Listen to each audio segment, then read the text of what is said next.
I'd like to take this time to reflect on a few things, and this might be a good time to pick up where I left off with the custody battle, uh, with the visitation issue that I've had with my grandchildren. Told you before on this platform that me and my wife had filed a petition for visitation for our three grandbabies, and wanted to try to tell you the how that all came about. So it's a little long. I may bust it up into a couple pieces. So here it goes. Back several years ago, um, almost 13 years now to be exact, I began a business. And that business was substance abuse and addiction counseling, and also had a drug testing business. And it was very lucrative and a good business, and all that I ever wanted for that particular business, and I told this to my children, that I wanted to try to leave them in a position to where they would have money coming in, and a direction and a path, and not have to be worried like me and my wife were trying to scratch and make a living. So that was the goal. And eventually my business turned into a very good business, made a lot of money. So at some point I transferred the business. I sold my business to my daughter, my oldest daughter, and my oldest son. And in short order, they made some improvements and did some things that they wanted me to do when they were working for me, that I just really wasn't ready to do.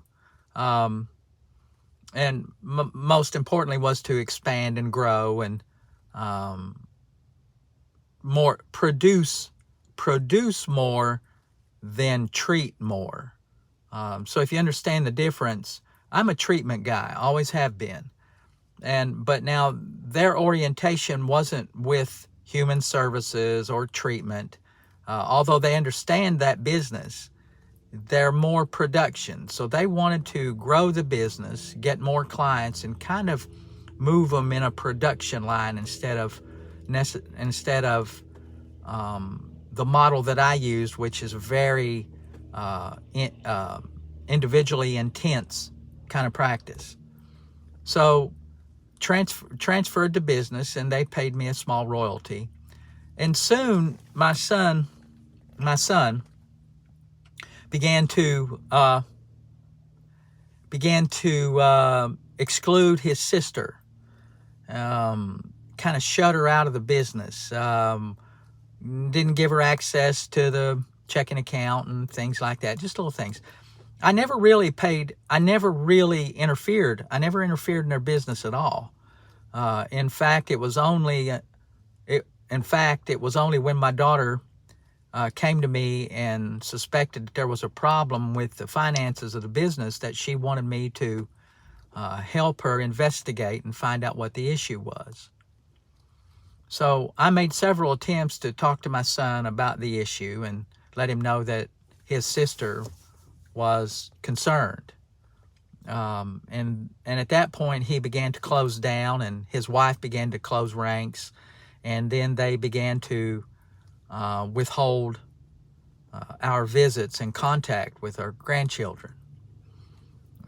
Soon, after a while, we were only getting contact whenever we forced ourselves, maybe at a birthday party or some type of holiday event, that we would go to and have our contact or see the kids that way. So after my daughter came to me with her so at some point my son just completely shut down. And the toughest thing about this is, I've created businesses, I've lost businesses, I've made millions and lost millions, but there's nothing like losing a relationship. It's horrible. When you have someone that you've cared for their whole life and sacrificed and done without to make sure that they had the things that they needed to succeed.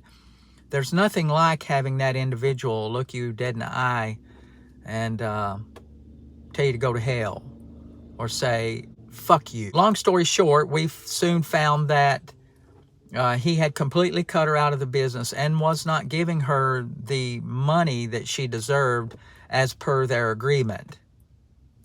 At this point, the business was making somewhere around $3 million a year. So I gave her the name of a couple lawyers, and she went to those lawyers and finally settled on an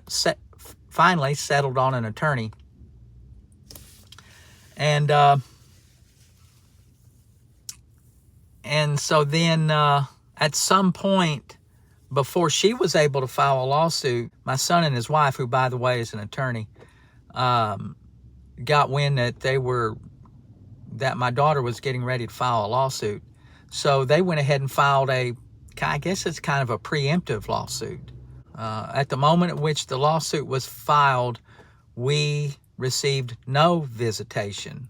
We did not get to see the grandchildren at all.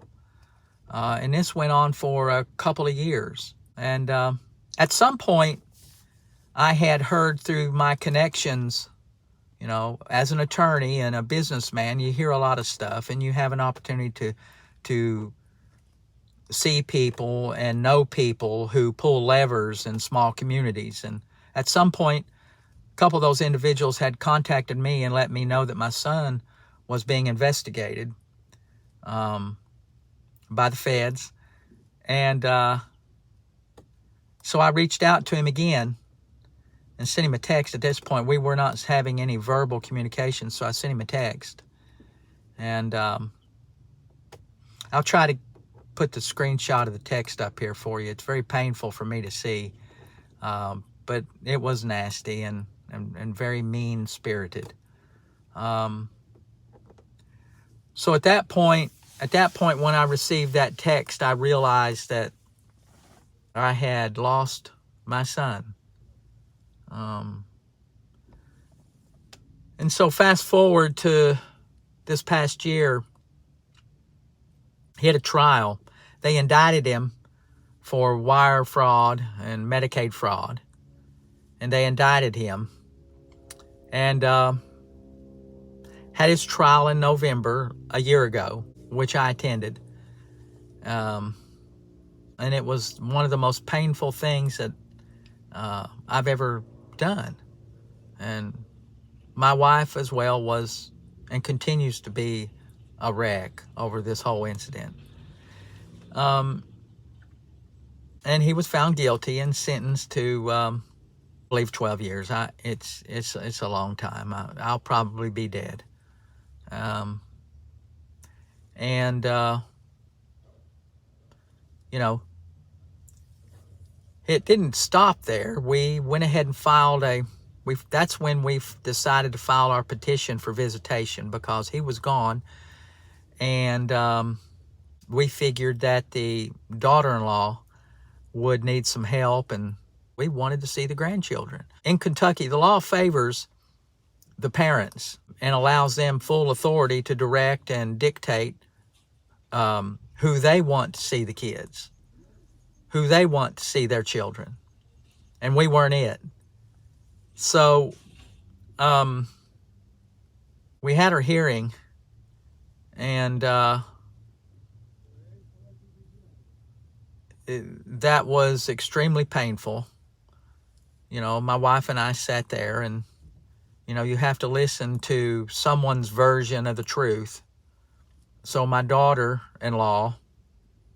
daughter-in-law and my son both testified and rendered to the judge their version of the truth. I'm not sure the facts support their version of the truth, but be that as it may, it was still their version of the truth, and we told our version of the truth. And currently, the judge is still sitting on it. And that kind of put the nail, for me and my wife, that wrapped up this whole ordeal that has lasted nearly 7 years, beginning with the business, beginning with me selling the business, and then discovering that he was not being fair to his sister, my daughter, and then her getting an attorney, and then the trial for the Medicaid wire fraud, and then now, finally, the visitation for our grandchildren. As of this date, we don't have a resolution or an order from the judge, a final order. I do hope that it's favorable. It'd be nice to start off 2023 knowing that we get to have contact with our 3 grandchildren, one of whom has never really ever seen us in person. He's the littlest one, a little over a year old right now. But the other 2 the oldest one had a relationship with us, and the middle child had some. She knows who we are, but we've never really had a grandparent relationship with her. But we desperately want it. And last year was just a clusterfuck and a nightmare, as this whole ordeal has come to an end. And we're hoping that this year brings something new to the table. So my son will be in prison, and that's hard. That's hard. I think about it every day. Baseball games and football games that we'd watch on TV, and we'd go and attend live sporting events and things of that nature. And I raised him to be an honorable, upright human being. And too many people in his ears at the time were giving him bad information. And so that's a lesson for everybody out there. This is a real lesson for everyone out there that's under the age of 30. You should always have someone older in your life, in your circle of friends, because that individual will often tell you when you're about ready to step your foot in a pile of shit, or tell you that the idea that you have is stupid. Oftentimes those individuals will keep you grounded. And unfortunately for my son, all of the people in his circle were just concerned about the money that he was spending on them, and the gifts and the presents. And the people in his world were concerned more about what he could do and was doing for them. And some of these people were his lifelong friends, but they just didn't have enough backbone to confront him whenever it looked like he was doing something bad, or perhaps even illegal, or at minimum, when they noticed that he was treating his family in a fashion that wasn't consistent with the way he was raised, none of them said anything. I guess they were afraid of being cut off or excluded from the party. Young people often don't have the backbone to stand up against their friends that are behaving badly. And so, but I'm not blaming the friends. This lands squarely on the shoulders of my son and his wife. And it's unfortunate. That's kind of the story as it relates to my son. The ex-daughter-in-law right now, she filed for divorce. Big surprise. It's unfortunate.